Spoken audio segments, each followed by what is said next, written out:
ভাই BD.com-এ আমার একজনে এটা সেট দেখাইলো, পছন্দ করলাম।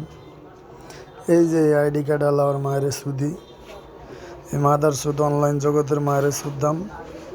এই মাদার সুদে আমার এই সেটের লোভ দেখে মানে আমার থেকে টাকা নিয়া মাদার সুদে আমার ঠিকানা মতো মাল পোষান কথা মাল পোষায়নি। যদি কারা কখনো অনলাইনে অর্ডার করো, আগে কখনো পেমেন্ট করো না। আমার মতো পেমেন্ট করলে হয়তো বা তোমরাও ধরা খাবা।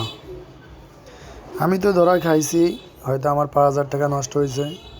এই যে এই মাদার সুদের নাম্বারে টাকা দিছি, একবার নিল 2,000, ওর মার সুদের না টাকা। একবার নিল 200 টাকা অনলাইন খরচ, আবারও নিল 3,000 টাকা। ওর বইনেরে আমার দ্বারা সোদা দেওয়ানোর লেগে দিছিল। তারপরে ওই আমার এই ফোন দি দেখে দেখে আজকে আমার অনেক হয়রানি করা। ওই কুরিয়ান সার্ভিসে মাল পাঠান কথা, মাল পাঠায়নি। এখন হয় আমার ফোন রিসিভ করতেছে না। তোমরা যদি কখনো এই আমার মতো আর ধোকা খায়ও না।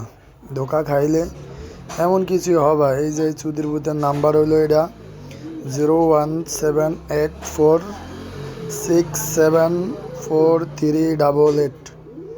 এই মাদার সুদের নাম্বার।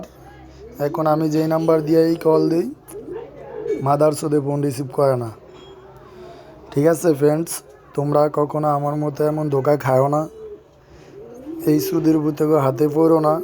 অনলাইনে কোনো অর্ডার প্রয়োজন নাই, কারণ ওরা ধোকা দেয়।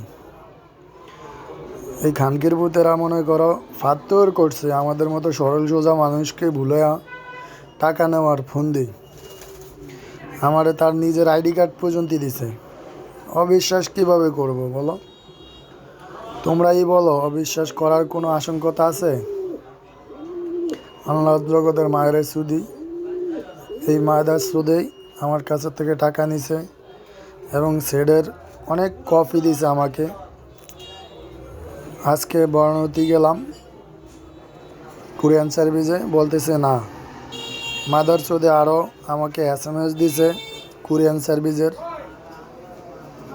সার্ভিসের SMS দেখেন, একে 1-2টা না, 3-4টা SMS দিছে। এই যে মাদার সুদের একটা নাম্বার লাস্টে 34, একটা নাম্বার হলো 388। ওর নাম্বারতে কপি করে মাদার সুদে আমার SMS-গুলো দিছিল। ওর মার সুদাই না টাকা ছিল আমার কাছে নেওয়ার জন্যে।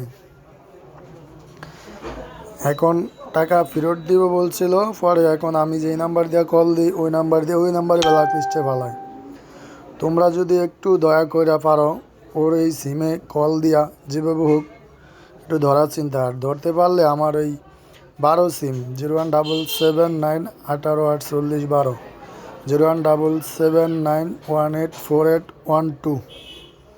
ঠিক আছে ফ্রেন্ডস, দয়া করে তোমরা একটু পরে ধরতে পারলে তোমাদের পুরস্কার আছে। যেইভাবে হোক ও আমাদের ভোলা MI কেয়ারের ঠিকানা দিছে। ও MI কেয়ারে চাকরি করে। ঠিক আছে, MI করে যোগাযোগ করে দেখি এই নামের কোনো লোকে নাই। তো আমাদের ভোলার লোকই হয়তোবা ব্যবসা করে, আমরা কইতে পারি না। হয়তোবা আমাদের কাছের কেউ হইতে পারে। ওর এমন মিষ্টি কথায় মনে করো যে কোনো মানুষই ভুলে যায়। ওর মিষ্টি কথার ঠেলা আমি ওরে টাকা দিছি বিশ্বাস বললা। কসম মনে করো ওর মারে শুধাই না, কসম কাটতে পারে, সমস্যা নাই। ওর মার দুধের কসম দিয়েও মনে করো টাকা নিছে। কি কমু আর কী রাখাইরা মনে করে, এরপর আর কী রাখার হয় না। ঠিক আছে ফ্রেন্ডস, ওকে, ভালো থেকো। যদি পারো একটু সহযোগিতা করো। ওকে, আসসালামু আলাইকুম।